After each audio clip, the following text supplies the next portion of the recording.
Thank you for joining me. I'm Kimberly Rogers, and you're listening to this week's Torah portion from Friday sundown to Saturday sundown. This message is brought to you by themessianicmessage.com. THE messianicmessage.com. I hope that you enjoy this teaching.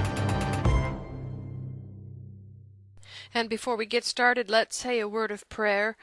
Baruch atah Yehovah Eloheinu melech haolam. Blessed are you, O Lord our God, King of the universe, Lord God of Abraham, Isaac, and Jacob, and Creator of all things. We thank you and we praise you for your Torah and that you have called us to keep your Torah. We thank you and praise you for your Shabbats and for all the insights that you give to us. Please open our hearts and our ears, and let my words fall to the ground, but let your words come back and be full of life. I pray in the name of Yeshua. Amen. I get excited every year at this time because I know that when Devarim comes around, it's not so far until we're going to be at Sukkot. And so I just love to see Devarim come. And of course, Devarim is my favorite book in the whole Bible, and I spent a lot of time reading it when I first got into the Hebrew Roots community, and I just love the message that Moses gives. Here he is recounting the history that the children of Israel have had for the previous 40 years. In this Torah portion, we have them standing, gathered before him, where just in a couple of Torah portions ago, they were at war. 12,000 men had gone to war, and 12,000 men had come home. Why? Because Yehovah wanted to prove to them that he will be with them when they go to possess Canaan, to turn it into the land of Israel. You see, he is in the business of making sure that we understand he is able. So this generation that Moses is talking to has little or no memory of coming out of Egypt or crossing the Red Sea, depending upon how old they were when Moses uttered those words that everyone from 20 years old and upward will die in the wilderness. That meant that there were some who were 19 and under, and of course their children are the ones there gathered before Moses for him to give his final words. So this is not an entirely new generation, but mostly a new generation. All of the older generation have now passed away. So Devarim is Moses' summary statement. He is reminding them of theirs and their parents' history so they won't repeat it, because the Lord is still working toward plan A, remember? Now the Mishnah says that Moses' words are words of rebuke, and it says that by naming the places, the incidents are immediately brought to mind even for those who were not present at those particular places for those events. All the places mentioned bring to mind the hardship that disobedience brings, you see. The children of Israel were worried about going in to take the land of Israel, remember? But they probably fought more battles and lost more people by staying in the wilderness than they would have if they had just obeyed and gone in to take the land and been victorious under the Lord. Now, earlier, we had a Torah portion that was called names. Now we have one that's called words. And so we need to look into what are the words. And maybe these words have to do with the places. And later on, we're going to learn that indeed there are some words having to do with the places that are important for us. So the words here are the unspoken stories that are associated with each place that is listed.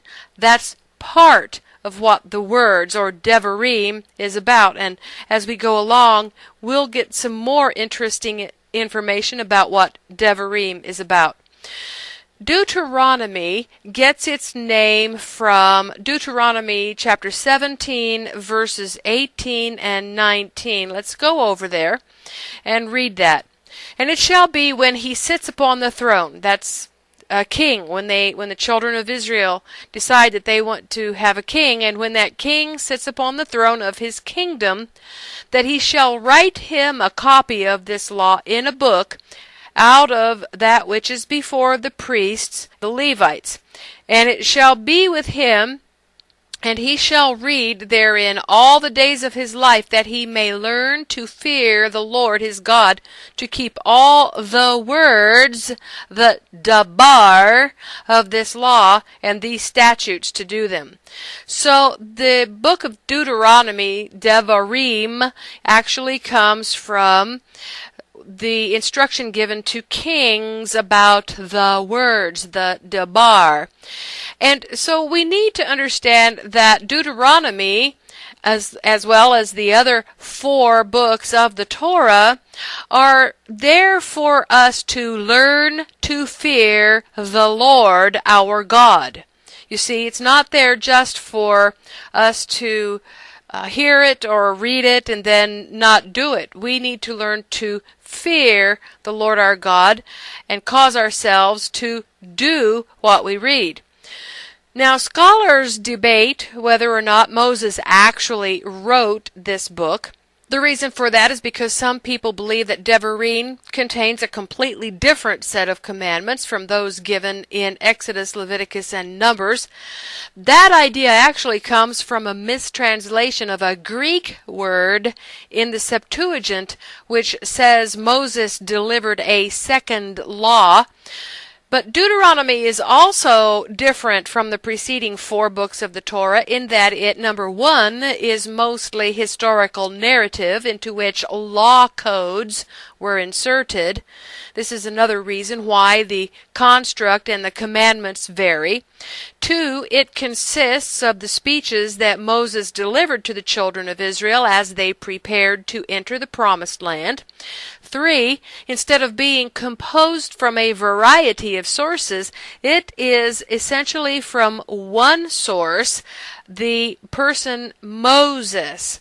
Instead of being framed as God's words to Moses and then Moses' words to Israel from God, Deuteronomy is framed as mostly Moses' words to Israel. And 4, the name of God is referenced as Yehovah your Elohim. Yehovah your Elohim, you see.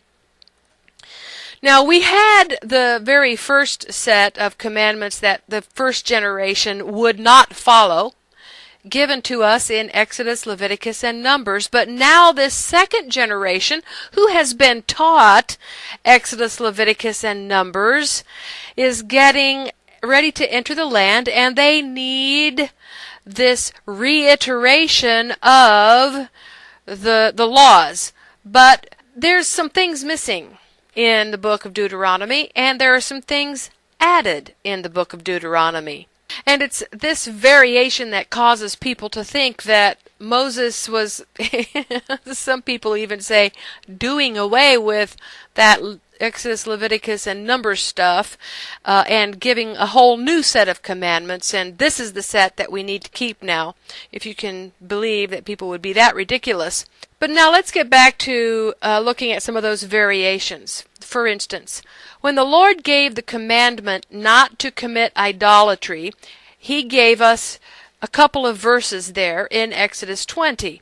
Exodus 20 verses 4 and 5 say, "You shall not make any graven image or any likeness of anything that is in heaven above, or that is in the earth beneath, or that is in the water under the earth. And you shall not bow down yourself to them, nor serve them. For I, the Lord, am your God, am a jealous God, visiting the iniquity of the fathers upon the children to the 3rd and 4th generation of them that hate me."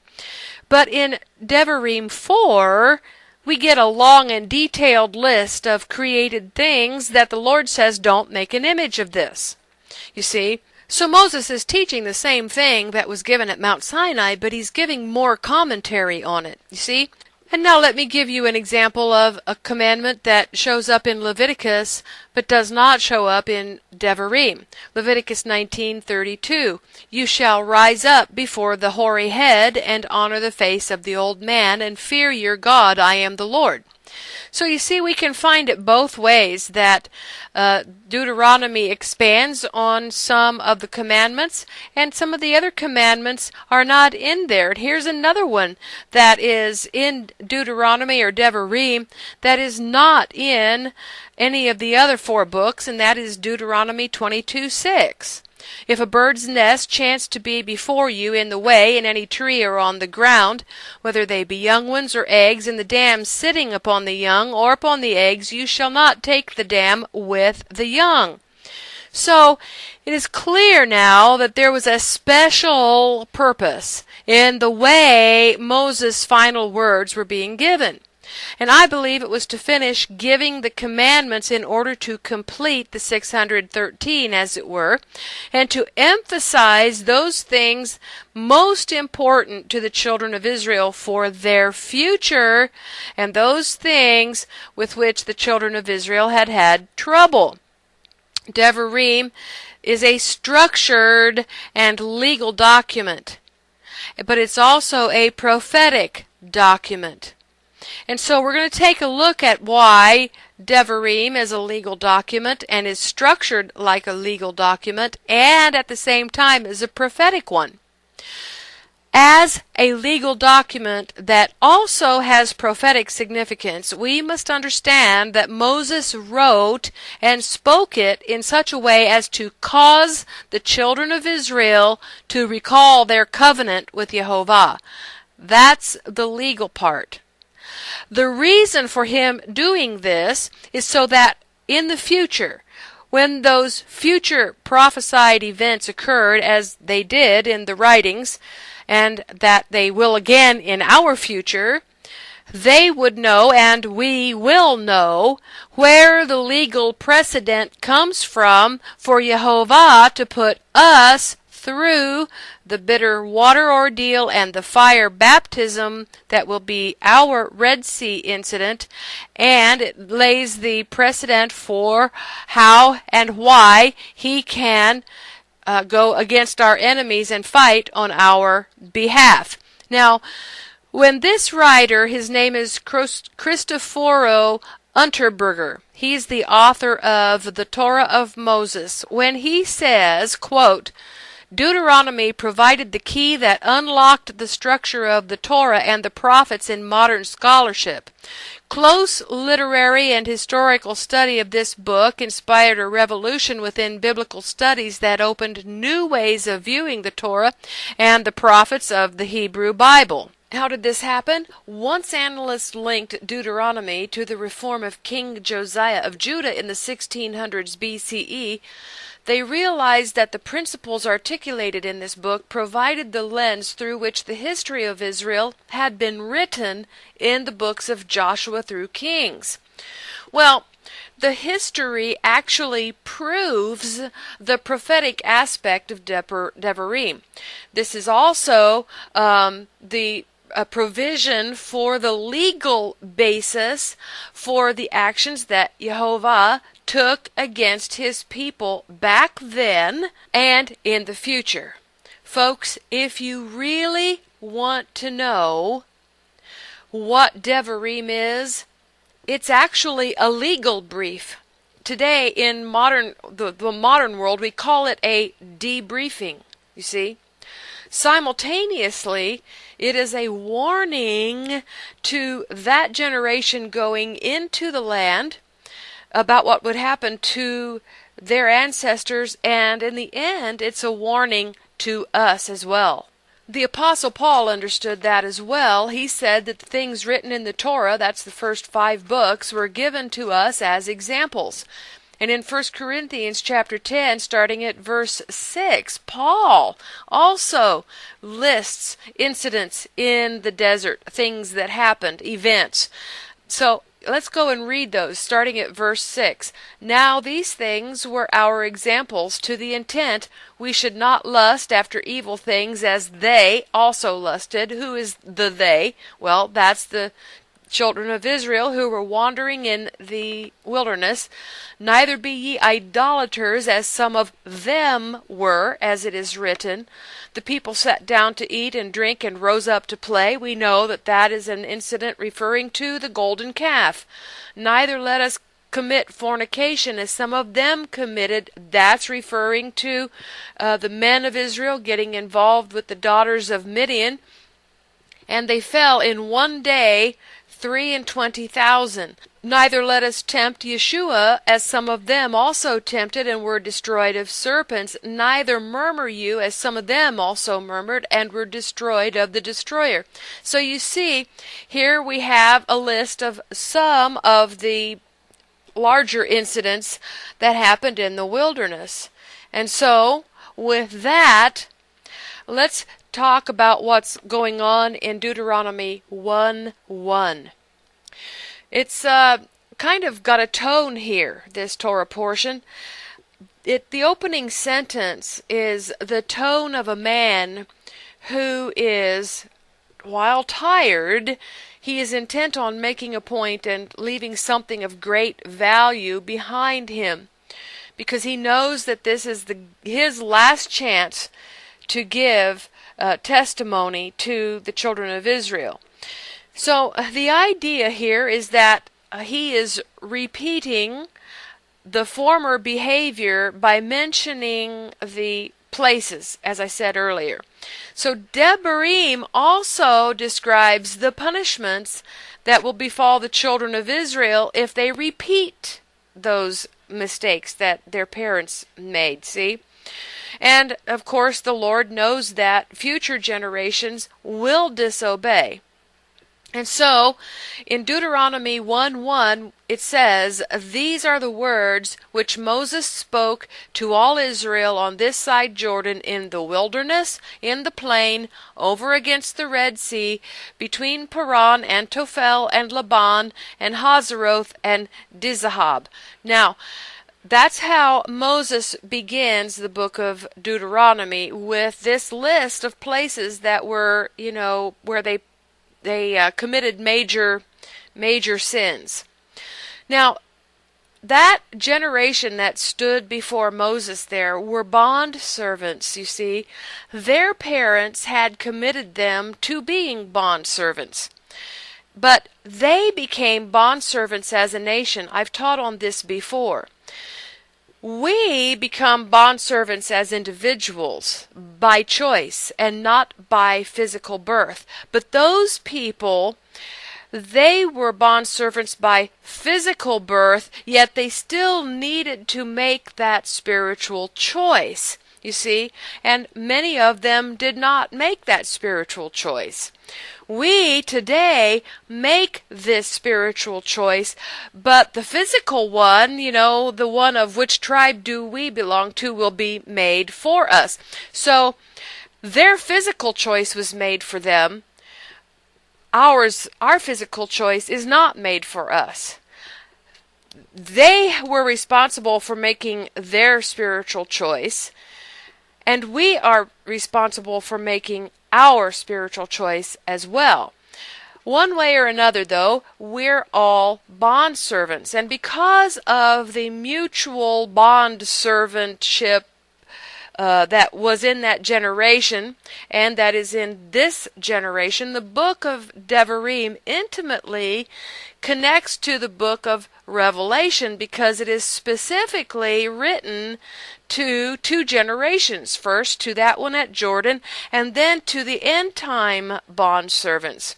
Now, one of the most important teachings of Devarim is when Moses talks about the reason that he was not allowed to enter the land. Now, let's go and read Moshe's version of why he can't go into the land. We find it in Deuteronomy 1:37. Also, the Lord was angry with me for your sakes, saying, You also shall not go in there. So it is written that Moses was forbidden to enter the promised land because he disobeyed God and struck the rock, which was Yeshua. And what he was supposed to be doing there was teaching the children to make that spiritual choice by going up to the rock and speaking to the rock. You see, that was Moses' failure. But here is what God said about Moses entering the promised land. It goes back to Numbers chapter 20, verse 12. And the Lord spoke to Moses and Aaron, because you believed me not to sanctify me in the eyes of the children of Israel, therefore you shall not bring this congregation into the land which I have given them. Now, I need you to keep that phrase, this congregation, in your mind, because I think it's going to play into some prophecy. So, Moses appears in his statement there in Deuteronomy 137 to be blaming his consequences on others, or he denies what God said, or he is lying. I mean, those seem like that's three possibilities there. But what could be the cause of the discrepancy between Moses' evaluation of what happened and what God said was the reason? Who are we to believe, God or Moses? Or, think about this, is there something else hidden here? Well, later in the book of Deuteronomy, in chapter 32, the Lord reiterates to Moses the reason that he can't enter into the land. And let's go over there at Deuteronomy 32:50, and it says, die in the mount where you go up and be gathered to your people, as Aaron your brother died in Mount Hor and was gathered to his people. Because you trespassed against me among the children of Israel at the waters of Meribah Kadesh in the wilderness of Zin, because you sanctified me not in the midst of the children of Israel. So God is consistent here. He's telling the same story, yet Moses said there is another reason why he was not allowed to enter the promised land. In fact, Moses never even mentions the rock incident. So why is this? Well, I'm going to go out on a limb here and say that there is a mystery hidden in there. And to uncover the mystery, we need to take a look at some of the words that Moses spoke in Deuteronomy 1:37. And one of those words in the King James Version is also. It says, also the Lord was angry with me for your sakes. You also shall not go in there. See? So the Lord never said, if we go back to Numbers chapter 20 verse 12, he never said, also, Moses, you will not go. He said to both of them, Moses and Aaron, you shall not go. But he never said to Moses, Aaron, you're not going to go, and Moses also, you're not going. No, Aaron did not get to go, so it can be said then that Moses was placing himself alongside Aaron, as in if he is saying Aaron and me also. So we're going to look at that Hebrew word also. That Hebrew word is gam. In Hebrew, it's Strong's 1571, and it means it's a contraction. It's also from an unused root meaning to gather properly, assemblage. So gam has to do with the gathering of the assembly. Because of the assembly not being able to go into the promised land, let me go out into a limb here, out on a limb, and say that it's possible that Moses didn't get to go, and that's maybe the hidden meaning. Maybe. Now, this is my personal opinion on this, but because of this word gam, and its unused root, which means to assemble, and Moses is saying, also the Lord said I couldn't go. There's something having to do with the assembly. The assembly couldn't go. Moses couldn't go. So which assembly then are we speaking about? Are we speaking about that first assembly that did not get to go into the land of Israel? Or are we speaking about the last one? Well, possibly we are speaking about both of them. Now, hang in here with me because I'm going to make this point. This could be a hint, you see. Moses in this Torah portion is speaking many years after the Kadesh Meribah incident where he struck the rock. But is it possible, do you think, that the Lord revealed to him a larger picture, perhaps underlying a reason having to do with another generation? Have you ever experienced something, you did something or something happened to you, and you might not have thought about it for many years, and then one day you remember the incident because something happened, and you look back on the original incident, and now you see something more involved there? Have you ever felt like the Lord revealed something to you about your personal life, and now you understand the incident and you understand the mistake you made and how the Lord is going to use that for your good? You see, have you ever had that experience where you've done something and now the Lord is going to use it for the good of you and the good of the kingdom? And maybe that's what's going on here with the discrepancies between Moses' account and what the Lord says. I'm thinking that somewhere along the line Moses realized that the Lord was going to use this incident for his good and for the good of the kingdom and for the good of the last generation. Now you hang in here with me and I'll show you this. You see, because it's as if Moses did not get to go into the promised land because he had not yet delivered all of the children of Israel. It's as if, like, Messiah said, it wasn't his time. So is the hidden meaning in this story of Kadesh Meribah possibly that Moses will enter the promised land with the last generation, those who are alive and have endured the tribulation?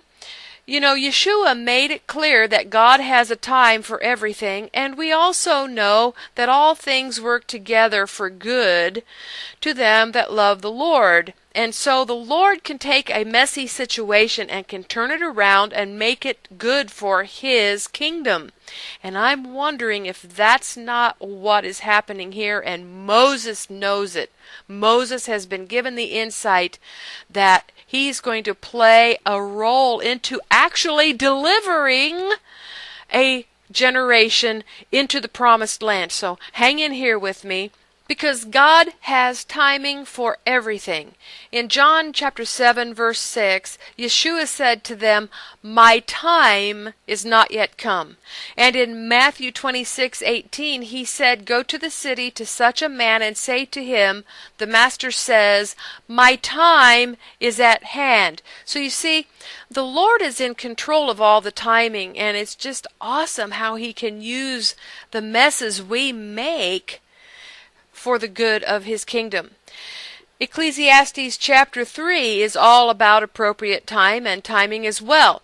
So I think that it's possible that that Moses' time will be at the end, that the Lord was angry with him and would not let him deliver that first generation, but that He will be able to be involved in delivering the last generation, which, and here's the punchline, that maybe Moses will be one of the two witnesses that we read about in the book of Revelation. Now, I'm not going to go into a very deep study of that right now. I'm just kind of laying it out as possible evidence that would verify what some people believe, that Moses will be one of the two witnesses. And in fact, you'll remember that Moses was present with Yeshua at the Mount of Transfiguration.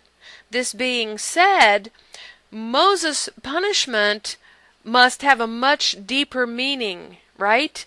Because why would God punish Moses and then resurrect him early so that he could appear with Yeshua on the mount? And since Moses was with Yeshua then, is it possible that Moses will accompany Yeshua again or be present with the other saints at the final restoration of the house of Jacob? And what about Elijah? Well, Elijah is a type and shadow of John the Baptist, but not of Messiah. And Elijah is a type and shadow of the message at the end that is part of the restoration of the house of Jacob, but Elijah is not a type and shadow of the Messiah so much, but Moses is a type of Messiah, right? And the Messiah is preceded by Elijah, and they were together in the land, remember?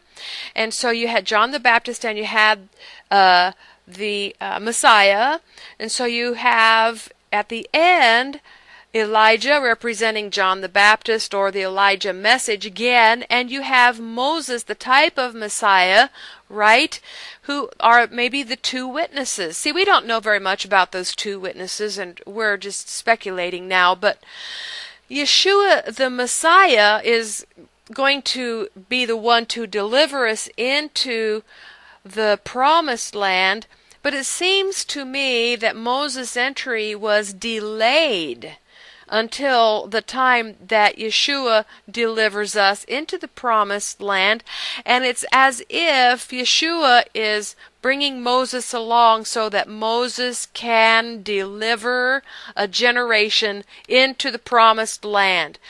I believe there's a message of forgiveness in there, don't you? And I think that there are clues about this in Moses' presence with Yeshua on the Mount of Transfiguration. You see? And there is something else that's very interesting about the two exoduses. The first exodus was a physical deliverance from the land of Egypt, and the second exodus is a spiritual deliverance, you see? So we have first a physical deliverance and then second a spiritual one. And since we're going to be faced with the same tests that they were faced with in the wilderness, I think it behooves us to go back to Deuteronomy 1:1 and take a look at what that all means there, you see. Let's go back to Deuteronomy 1:1 and let's take a look at what means the phrase in the wilderness. Well, that in the wilderness phrase refers back to the desert wilderness. And what happened in the desert wilderness? Well, let's go back to Exodus 16, verse 1. And they took their journey from Elim, and all the congregation of the children of Israel came into the wilderness of Sin, which is between Elim and Sinai, on the 15th day of the second month after their departing out of the land of Egypt. And the whole congregation of the children of Israel murmured against Moses and Aaron in the wilderness.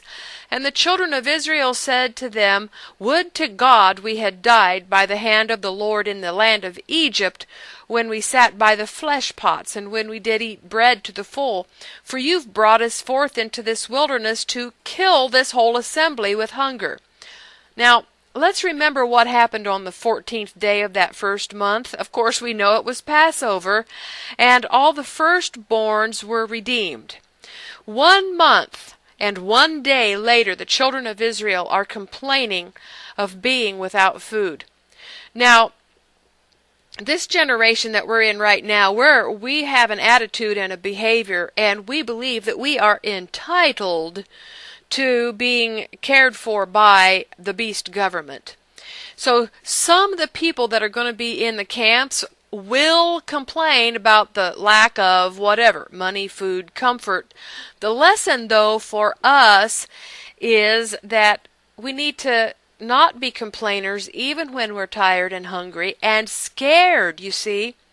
Now, the reference to the plain comes from Numbers 25, verses 1 to 9, where the children of Israel accepted the pagan god Peor in their midst. So, we're going to have paganism coming into the camps as well. And then Moses talks about the Red Sea. What happened at the Red Sea that Moses needed to remind them about? Well, Exodus 14:11 says, "And they said to Moses, because there were no graves in Egypt, that you've brought us away to die in the wilderness, wherefore have you dealt thus with us to carry us forth out of Egypt?" You see, these people are very sarcastic. They were at that point there in Exodus 14:11 hemmed in on all sides except they could go forward, but forward was through the water. And they got this really nasty attitude. So this is going to be another situation that we're going to face, that people are going to have very nasty attitudes. In fact, if you're paying attention to the Hebrew Roots movement at all, you'll notice that there are a lot of people in our midst that already do have nasty attitudes. Now let's go on to the next locations, which are Paran, Tofel, and Lavan. At Paran was the incident with the 12 scouts being sent into the Promised Land to gather information prior to what would have been their entry into the land just a little more than 2 years after they came out of Egypt. And that we find in Numbers chapter 10, verse 12. "And the children of Israel took their journeys out of the wilderness of Sinai, and the cloud rested in the wilderness of Paran." And then Lavan is the place where they complained about the manna. Let's go over to Numbers 11 and go to verse 9, and we'll see what happened there at Lavan. "And when the dew fell upon the camp in the night, the manna fell upon it. Then Moses heard the people weep throughout their families, every man in the door of his tent, and the anger of the Lord was kindled greatly. Moses also was displeased. And Moses said to the Lord, Why have you afflicted your servant? And why have I not found favor in your sight, that you lay the burden of this people upon me? Have I conceived all this people? Have I begotten them? That you should say to me, Carry them in your bosom, as a nursing father bears the sucking child, unto the land which you swore to their fathers? Whence should I have flesh to give all this people? For they weep to me, saying, Give us flesh that we may eat. And then at Tofel, Tofel was in the Paran desert, but this is where Miriam was struck with leprosy, and we read about that in Numbers chapter 12.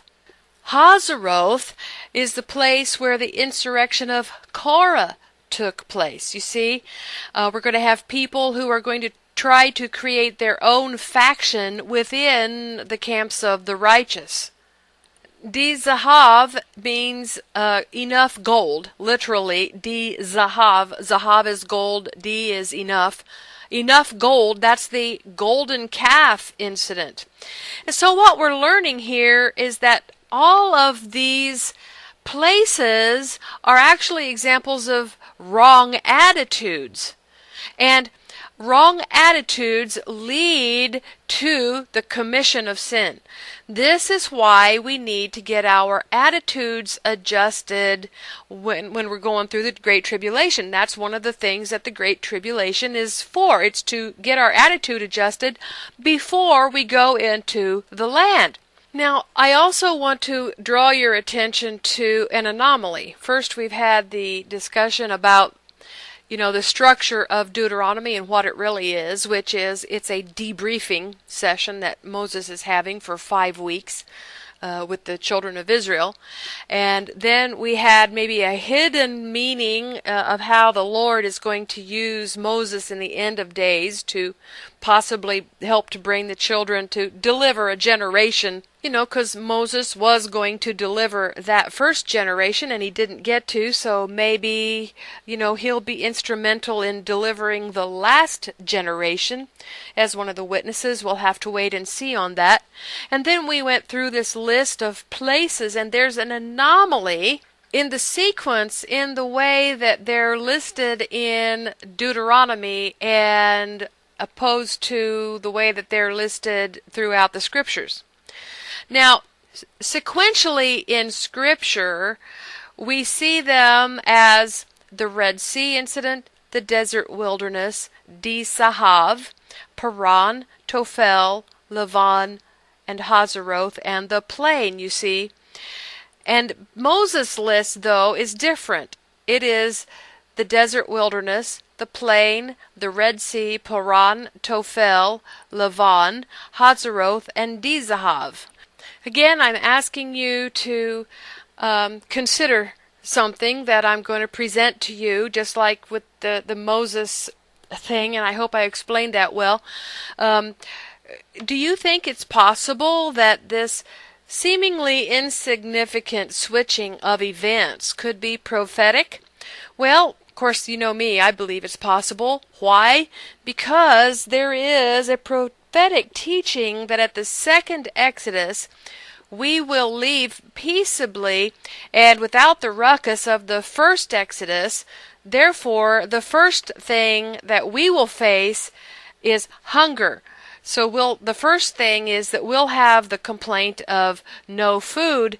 We won't have first the complaint of the Red Sea, the meeting up at the Red Sea, the way that they did the first time. You see? So this makes sense because our situation is different than was found during the situation in the first Exodus. We will not be running from the government in the second Exodus the way that they did in the first one, but you do have to be aware that you will not be able to take enough food and supplies to last for 3.5 years. So our first trial will be hunger. So just like the children of Israel, the food is going to run out about 1 month and 1 day into our wilderness stay, and this is going to be our first incident, even though for the children of Israel it was the second incident, you see. And of course the very next thing that we will face will be idolatry, because we're going to be bringing a bunch of people with us, and if they're coming out of Christianity, they're going to want to bring their idolatry. And the next thing that we're going to face is a Red Sea incident. And I've talked on this before, that our Red Sea incident will be different than theirs. We are going to be facing other things that could possibly be our Red Sea incident. Some of that probably having to do with fire baptism rather than water baptism, and possibly even facing up to Esau, because Esau means red, and I've taught on that in the Esau effect. So if you want to understand what I'm talking about there, just go back and listen to the Esau effect. And then, we may have some people wanting to go out of the camp to be scouts. And I don't know exactly how that's going to, play out. But then we'll have Tofel, where you're going to have someone belittling the leadership and ending up with leprosy. Then we're going to be following that up by another food incident where we're going to be tired of the food, that Abba supplies us. And we're going to start wanting our, McDonald's hamburgers or such things. Then we are going to have the Korah incident at our Hazaroth, which will be the outright rebellion against the leaders of the camp. And then we will come to Di-Zahav, because in the camps, people are going to think that Yeshua is not arriving in time. And they will say, well, we need to set up our own little system here, just like they did when they were waiting on Moses to come down from the mountains. We're going to be waiting on the Lord to come down from the mountain. And so, ain't it going to be fun? Well, in Deuteronomy chapter 3, verse 28, which is at the end of the Torah portion, Moses tells the people to encourage and strengthen Joshua. He says, "But charge Joshua and encourage him and strengthen him, for he shall go over before this people, and he shall cause them to inherit the land which you shall see." Now I'm going to tie this back into what I said about Moses possibly being allowed by the Lord to be involved in delivering this final generation. And so let's take a look in this verse at who is the he and who is the them. Someone is going to cause them to inherit the land that this second generation is going to see very soon. Now let's stop for a minute. The reference word he is obviously to Joshua, but it can also be a reference to Yeshua. And it could possibly be a reference to the leaders, those 144,000 leaders of the camps at the end. Ultimately, it will be Yeshua that causes them, which is us, and those who will be resurrected, to inherit the land. So here we have the end of Moses recounting their trials and tribulations, and his trials and tribulations as a shepherd, and his instruction to uphold Joshua. And why is it important for people to support and encourage Joshua, or to encourage the shepherd after Moses is gone? It is because that shepherd will cause them to inherit the land. And isn't that the job of the shepherd? That little last bit of instruction is so valuable for us today in the Hebrew Roots community, because we're so splintered with people running around everywhere doing their own thing rather than throwing their support and encouragement and their full weight behind someone who has been anointed for the purpose. And I'm not here to say that this one is anointed and that one is not anointed. But I can tell you that we've got enough troubles in the Hebrew Roots community with people stepping out, forming their own groups, and basing it on one or two things that they have glommed on to and said, this is my thing. I'm a calendar person, or I'm a sacred name person, or I'm a this person or that person, and they gather other people to them based on their little pet doctrine. That's not anointing, folks. That's kingdom building. So, I hope that we can learn from this very valuable lesson and get encouragement for what is coming in the future, and maybe have a mystery or two to chew on until these things actually come to pass. I hope this teaching has been a blessing to you. Shabbat Shalom.